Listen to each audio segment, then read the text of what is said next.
যে আমার কেন জানি মনে হয় পাশ্চাত্যের তন্ত্রমন্ত্র দিয়ে ইসলাম এই দেশে হবে না। বুঝেন নাই? গণতন্ত্রের কেমোথেরাপি দিলে শুধু দাড়ি ছোট হয় না, টুপি পড়ে যায় না, আমরা তো দেখলাম পূজার সময় আসলে ইমানও চলে যায়। তাইলে এই তন্ত্রমন্ত্র দিয়ে ইসলাম হবে না, হলেও আসল ইসলাম হবে না, আর হলেও এটা টিকবে না। সুতরাং আমি তালামিজের কর্মীদেরকে বলি, নিজেরা প্রস্তুত হন স্থায়ী বিপ্লবের জন্য। নিজের মনোজাগতিক বিপ্লব তো আগায়ন করেন, নিজের শরীরের মধ্যে দিন কায়েম করেন, মননে ইসলামী হয়ে যান, সমাজে ইসলামের সার্বিক এবং স্থায়ী খেদমতের চিন্তা করেন, যেটা আউলিয়া কেরাম করছেন। সেটাই আজকে আমাদের আহ্বান হোক, যেই সমাজে ইসলাম কায়েম হোক, প্রতিষ্ঠিত হোক। আপনারা চান কি চান না? তো কিভাবে হইতে পারে? বলে এটা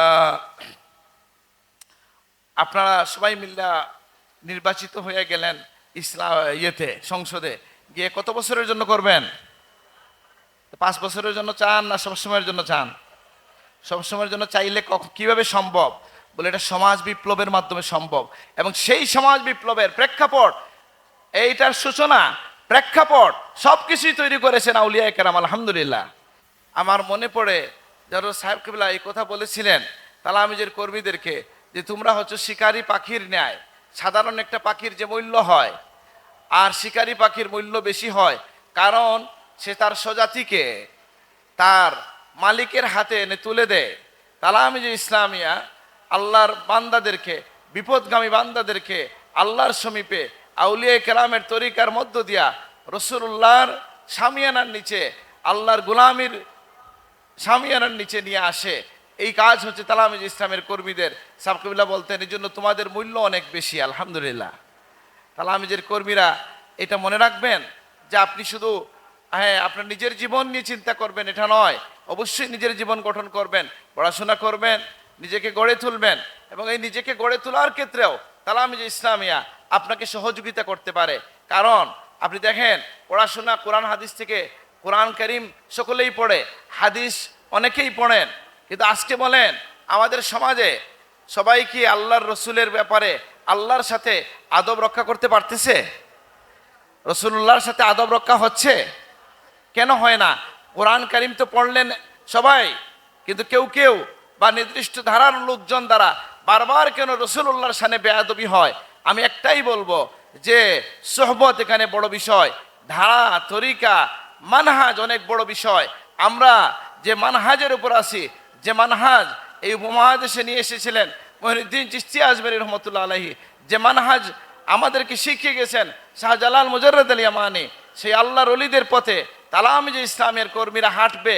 এটা হচ্ছে তালামিজ ইসলামের শিক্ষা। এর মধ্য দিয়ে তারা কি করে, যে তাদের জীবনটা কেমন হয়, বলে পুরা জীবনটাই, মুমিনের জীবনটাই আদবের জীবন। আদব যদি কোনো বিষয় না হইতো, রসুল্লাহ হাদিসের মধ্যে নির্দেশ করতেন না, আল্লিমুহুম আদিবুহুম, সন্তানদেরকে ইলম শিখাও, আদব শিখাও। ইমাম বুখারী কিতাব লিখতেন না আল আদব আল মুফরাদ, যেখানের মধ্যে পিতার সামনে হাঁটা যাবে কিনা, মুরব্বীর হাতে পায়ে চুমা দেওয়ার হাদিস নিয়ে আসা হয়েছে, সেখানে আদব শেখানো হয়েছে।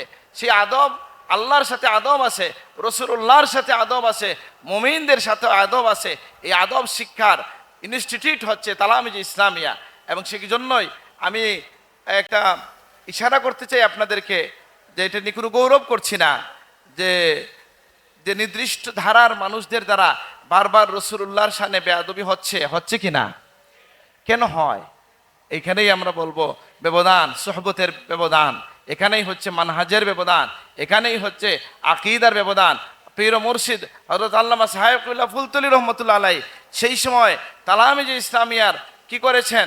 উদ্ঘাটন, মানে এটা প্রতিষ্ঠা করেছেন, যে সময় আল্লাহর রসুলকে বড় ভাইয়ের মতো বলার ট্রেনিং দেওয়া হইতো। সেই সময় আল্লাহ রসুলের সাথে আমাদের আচরণ কেমন হবে, আমাদের কথা কেমন হবে, রসুল্লাহর প্রতি খেতাব কেমন হবে, সেই বিষয়গুলো কোরআন হাদিস থেকে ইস্তেমবাদ করে বের করে এনে এই তরুণ সমাজের সামনে, এই মুসলিম সমাজের সামনে হযরত সাহেব কিবলা তুলে ধরেছেন। আমি বলতে চাই, দেখেন একটা বিষয় আমাকে খুব কষ্ট দেয়, এটা আমার তো একটা স্বভাব হচ্ছে, আমি কারোর নাম নিয়ে কথা বলতে চাই না, আবার ইশারা করেও বলতে চাই না, কষ্ট দিতে চাই না কাউকে, কিন্তু যখন রসুল্লাহর বিষয়ে আসে আমরা তো আপোষ করতে পারি না। আমি জিজ্ঞেস করি যে রাসূলুল্লাহর কি ছেলে সন্তান ছিলেন কি ছিলেন না? ছিলেন তো। তাহলে যখন হাদিস খুলে দেখেন যে মা কানা মুহাম্মাদুন আবা আহাদিম মির রিজালিকুম ওয়ালাকিন রাসূলুল্লাহ, এই আয়াতের শানে নুজুলে কি আসছে? অনেক হাদিস আসছে। এর মধ্যে একটা হাদিস হচ্ছে এরকম যে যখন রাসূলুল্লাহকে মানুষজন তার ছেলের দিকে খেতাব করে আবুল কাসিম বলতো, আল্লাহর কাছে বিষয়টা শোভনীয় মনে হয় নাই যে আরো 10 জনকে যেভাবে ডাকা হয় আমার নবীকে সেভাবে ডাকা হবে না। তাইলে আমার ভাই আজকের ইসলামী চিন্তাবিদ নবীকে সাংবাদিক কিভাবে বলে? আবার এটার ব্যাখ্যা দেওয়ার জন্য লোকজন দাঁড়াইয়া যায়। আমার কথা হচ্ছে এইভাবে যদি কোনো ভুল হয়েও যায়, আমারও হইতে পারে, উচিত হচ্ছে মুমিনের যে সাথে সাথে আল্লাহর কাছে তওবা করা, ঈমান দুহরায় নেওয়া। শেষ। এখানে ব্যাখ্যার আমরা অবকাশ দেখি না। আল্লাহ আদব শিখাই দিয়েছেন ওয়া তুআজ্জিরুহু ওয়া তুআক্কিরুহু। রাসূলুল্লাহর সাথে শব্দের ব্যবধান, যে শব্দের ব্যবহারের ক্ষেত্রে আল্লাহ যে আদব শিখিয়ে দিয়েছেন লা তাকুলু রাইনা ওয়া কুলু যুরনা, তাইলে দ্ব্যর্থবোধক শব্দ যেটা সাধারণ্যে ব্যবহার হয় সেটা রাসূলুল্লাহর কাছে সাথে ব্যবহার হবে না। এই শিক্ষাটা কে দিয়েছেন? আউলিয়া কেরাম দিয়েছেন। এই শিক্ষাটাই ধারণ করে তালামিজের ইসলামের কর্মীরা। আমি আজকের যারা তরুণ আছেন, আজকের যারা যুবক আছেন, তাদেরকে আহ্বান জানাই, আপনি এই শামিয়ানার নিচে শামিল হন। তাহলে দুনিয়ায় কি পাবেন নিশ্চয়তা দিতে পারবো না, কিন্তু তালামিজের একজন সাবেক সভাপতির বাসায় সংক্ষেপে উনি বলছিলেন তালামিজের প্রশিক্ষণ ছিল। আমি কি বলবো এটা? তালামিজের প্রশিক্ষণ ছিল। উনি বলছেন সময় কম, আমি কিছু বলতে চাই না, আমি তালামিজ ইসলামিয়া বলতে বুঝি হয়তো সাহেব কিবলার সঙ্গে হইয়া শাহজালাল সাহেব রহমতুল্লাহ আলাইহির পিছে পিছে রাসূলুল্লাহ লওয়াই হামদের নিচে জায়গা করে নেওয়া।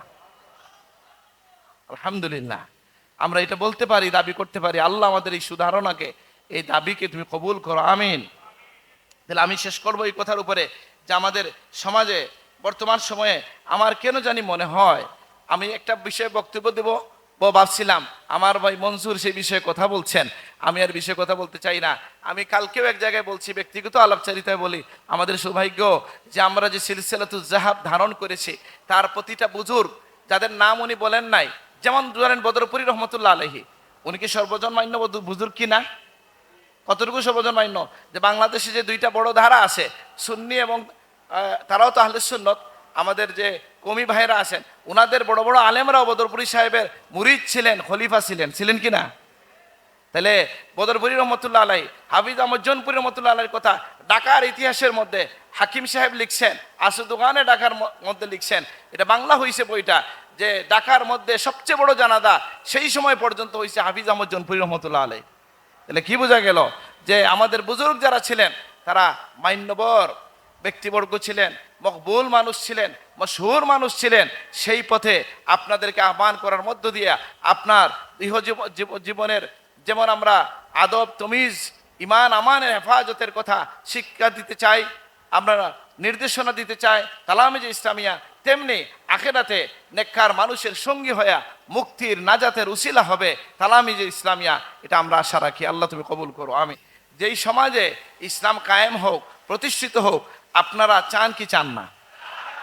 তো কিভাবে হইতে পারে? বলে এটা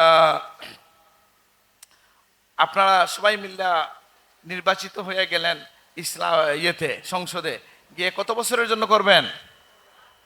5 বছরের জন্য চান না সবসময়ের জন্য চান? সবসময়ের জন্য চাইলে কিভাবে সম্ভব? বলে এটা সমাজ বিপ্লবের মাধ্যমে সম্ভব। এবং সেই সমাজ বিপ্লবের প্রেক্ষাপট, এইটার সূচনা প্রেক্ষাপট সবকিছুই তৈরি করেছেন আউলিয়া কেরাম। আলহামদুলিল্লাহ এখানে ইমানের দাওয়াত নিয়ে এসেছেন আউলিয়া কেরাম। শাহজালাল রহমতুল্লাহ আলাইহি, মঈনুদ্দিন চিশতি রহমতুল্লাহ আলাইহি, শাহ মাখদুম রহমতুল্লাহ আলাইহি, শাহ আলী বগদাদি রহমতুল্লাহ আলাইহি, যারা আসেন সারা বাংলাদেশে উপমহাদেশে। আবার এই দেশে যেমন ধরেন 24-এর এই বিপ্লব যেটা ঘটল, সেই বিপ্লবকে বলা হচ্ছে, আমি বললে যদি বলি তাহলে মূলত এটা মাদ্রাসা ছাত্রদের বিপ্লব বলতে পারেন। বুঝেননি? এটা বলতে গেলে অনেক সময় লাগবে। বুঝেন নাই? ঢাকা বিশ্ববিদ্যালয়ের ছাত্ররা যারা নেতৃত্ব দিচ্ছে, ওই যে আমাদের হয়ে গেল, সবাই তো মাদ্রাসার ছাত্র ছিল। বুঝেননি? তাহলে এই মাদ্রাসার যদি কৃতিত্ব দিতে চান মাদ্রাসাতে, আমি জিজ্ঞেস করি এই মাদ্রাসাগুলো তৈরি করছেন কারা? মানে এখানে কোনো সন্দেহ আছে? আজকে থেকে 20 বছর আগে 30 বছর আগে দলীয় সাংগঠনিক কোন মাদ্রাসা ছিল? তাহলে কারা? বলে সেই আল্লাহর ওলিরা। মানুষ শাহজালাল রহমতুল্লাহ মুসলমান বানাইছেন, পরবর্তীতে আউলিয়া কেরামরা এসেছেন, মানুষের জন্য মসজিদ বানাইছেন, পরবর্তী উলামায়ে কেরাম আসছেন, তালিমের জন্য মাদারিসগুলো তৈরি করেছেন, সেগুলাকে প্রতিষ্ঠিত করা, উন্নত করার চেষ্টা করেছেন। একটা সময় সরকার এখানে যোগ দিয়েছে, এই সমস্ত শিক্ষার একটা স্ফুরণ হয়েছে, মেধার মাধ্যমে প্রতিযোগিতার মধ্য দিয়া আমাদের ছাত্ররা সমাজের সর্বোচ্চ মাকামে পৌঁছে যাচ্ছে। এর পিছনে আমি দাবি করতেছি আউলিয়া কেরামের অবদান অনেক, আলহামদুলিল্লাহ। এবং সেই সমাজ বিপ্লবটা যদি আমরা করতে চাই, তাহলে আউলিয়া কেরামের পথে যদি আমরা হাঁটতে পারি, তাহলে কি হবে? এই বিপ্লবটা, এই সমাজ বিপ্লবটা স্থায়ী হবে, এটা খণ্ডকালীন হবে না। আমি আবারও বলতে চাই, আমার কেন জানি মনে হয়, কালকে তো মৌলানা নজমুদ্দিন খান রেদওয়ান, আমার ভাই গুফরানেরা ছিলেন, আমি তাদেরকে কথাটা শোনাইছি। যদি ভুল হইতো তাহলে তো তারা আমাকে বলতো নাকি? আমাকে বলবো এটা এখানে বলে ফেলি নাকি? ওনাদেরকে আমি বলছি যে আমার কেন জানি মনে হয় পাশ্চাত্যের তন্ত্র মন্ত্র দিয়ে ইসলাম এই দেশে হবে না। বুঝেন নাই? গণতন্ত্রের কেমোথেরাপি দিলে শুধু দাড়ি ছুটো হয় না, টুপি পড়ে যায় না। আমরা তো দেখলাম পূজার সময় আসলে ইমানও চলে যায়। তাইলে এই তন্ত্র মন্ত্র দিয়ে ইসলাম হবে না, হলেও আসল ইসলাম হবে না, আর হলেও এটা টিকবে না। সুতরাং আমি তালামিজের কর্মীদেরকে বলি, নিজেরা প্রস্তুত হন স্থায়ী বিপ্লবের জন্য।